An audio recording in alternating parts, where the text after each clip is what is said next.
Vamos a empezar a ver el amplificador de clase A alimentado en serie, donde un circuito para este amplificador podría ser este, que si se fijan es un circuito de polarización fija en corriente continua y tiene una fuente de corriente alterna a la entrada, acá a la base, con un capacitor de acople. Y tenemos este transistor, bueno, ya no son los transistores comunes que veníamos estudiando, sino que este transistor ya es un transistor de potencia, por lo tanto puede disipar varios watts, a diferencia de los transistores de propósito general que habíamos visto, los BJT, y tienen betas también más chicos de 100, por ejemplo. Y la resistencia de carga en este caso es la resistencia que se coloca en el colector. Bien, entonces lo que se hace acá es se establece la recta de carga, como ya aprendimos a establecer la recta de carga cuando estudiamos los transistores BJT, o que el circuito es un circuito sencillo y ya conocido por nosotros. Si logramos despejar la corriente de base, nos queda que es VCC menos 0,7 voltios sobre RB, y C es el beta por IB, y BC es igual a VCC menos IC por RC, que esto define la recta de carga.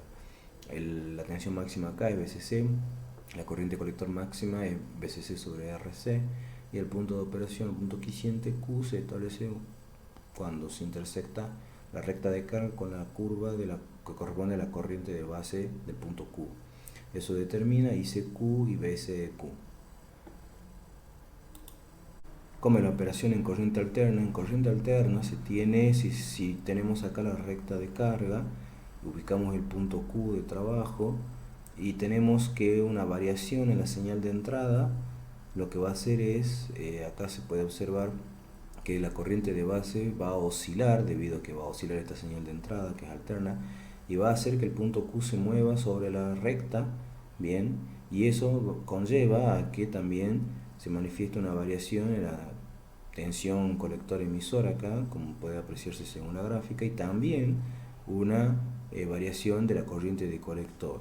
Bien, entonces las excursiones son de este tipo, y con lo cual hay que tener cuidado, porque lo que puede suceder es el caso este que está acá a la derecha, donde tengo una señal de entrada con una amplia excursión, y también voy a tener una amplia excursión de la corriente colector y de la tensión de colector emisor. Y hay que tener cuidado porque no debería estar cerca o pasarme de los límites que ya son propios de esta recta de carga, de este gráfico, donde yo establezco la zona de trabajo, para obviamente no tener inconvenientes de que se me distorsione la señal.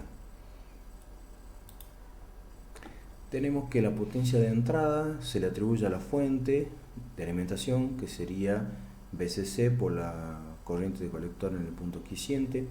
La potencia de salida es la potencia de salida en alterna, que es la tensión colector emisor en RMS por la corriente de colector en RMS, que sigue siendo una tensión por una corriente. También lo podemos expresar como corriente al cuadrado en RMS por RC, o tensión al cuadrado de colector RMS sobre RC. Y la eficiencia se define como la división entre la potencia de salida en corriente alterna sobre la potencia de entrada en corriente continua por el 100%.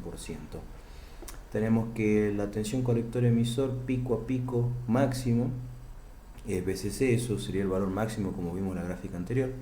La corriente de colector pico a pico máxima que podríamos tener también es VCC sobre RC. Tenemos que la potencia de salida máxima en corriente alterna va a ser VCC por VCC sobre RC dividido 8, o que sería lo mismo que VCC al cuadrado dividido 8 por RC. Bien, esto podría obtenerse si yo trabajo esta expresión de acá, que tiene VC por IC, pero uso los valores máximos de acá, pero hay que adaptarlo porque acá están los valores pico a pico y yo necesito los valores RMS.